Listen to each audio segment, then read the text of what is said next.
WhiskyJason here, whiskey from the viewpoint of an American in Germany, together with Alex from Adelphi and Ardnamurchan. Very, very good. And together with, in this face we know, Charlie McLean, writer. Writer, that's your wonderful thing. I just had a wonderful tasting together with these two gentlemen. Now, Alex, tell me a little bit about Adelphi. Not everyone knows that it's not the most common independent bottler, but maybe one of the best. We have a very simple philosophy, which I mentioned obviously tonight in the tasting. We only bottle what Charlie and I like ourselves, and if we don't want to have a second sip or a second glass or maybe a second bottle, we don't bottle it. As simple as that. So there's never very much, unfortunately.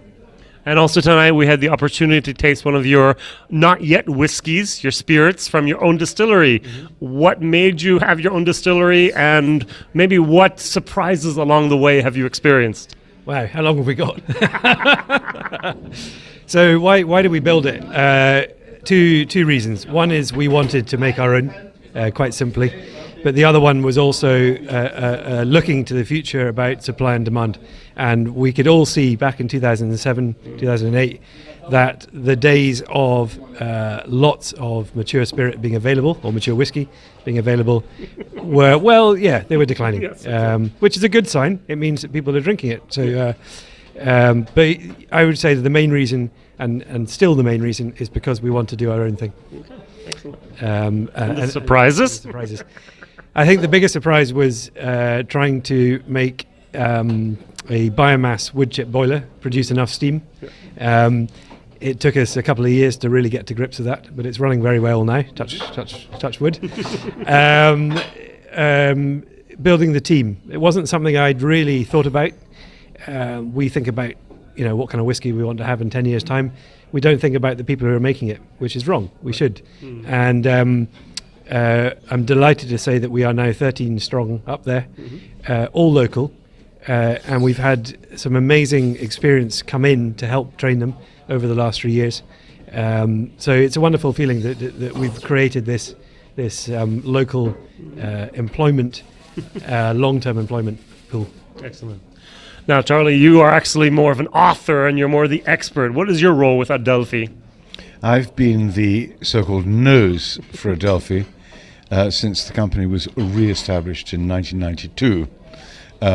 Before Alex came along, I mean, the original reviver of the... I say reviver because his great-grandfather had owned the Adelphi distillery until about 1900. And then Jamie Walker was his name, and he revived the name as an independent bottler in 1992-93. And I became his assistant, his nose, to help him choose casks. What?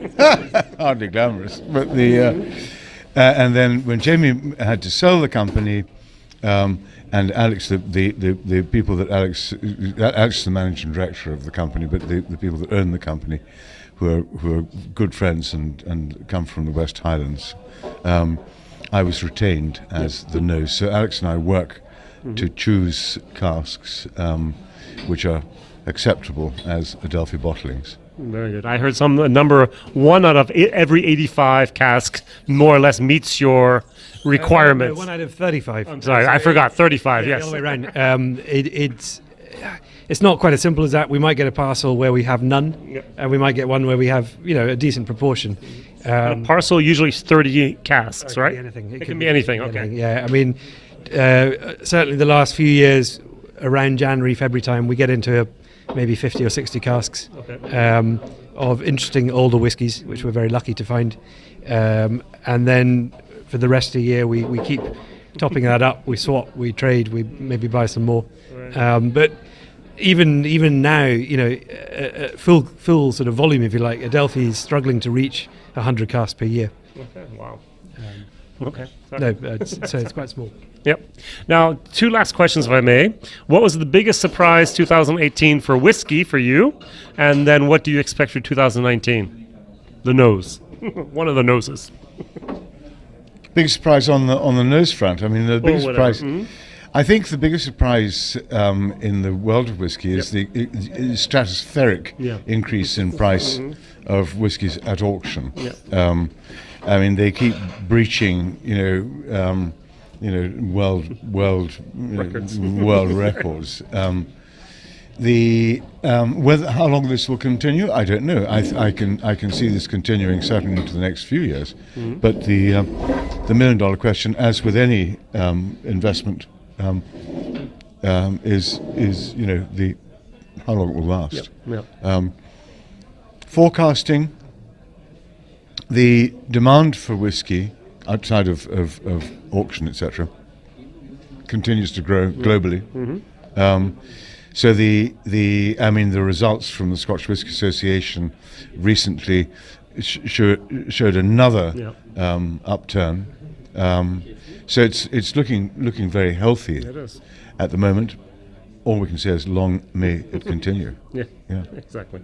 Thank you very much. WhiskyJason here, whiskey from the viewpoint of an American in Germany. Thank you to the both of you. Goodbye. Jason, pleasure.